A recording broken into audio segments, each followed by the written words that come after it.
فأما من طغى وآثر الحياة الدنيا فإن الجحيم هي المأوى.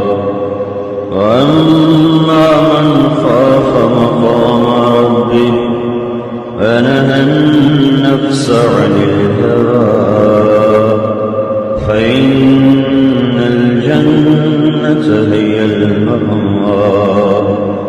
يسألونك عن الساعة أيان مرساها فيما أنت من ذكراها إلى ربك منتهاها.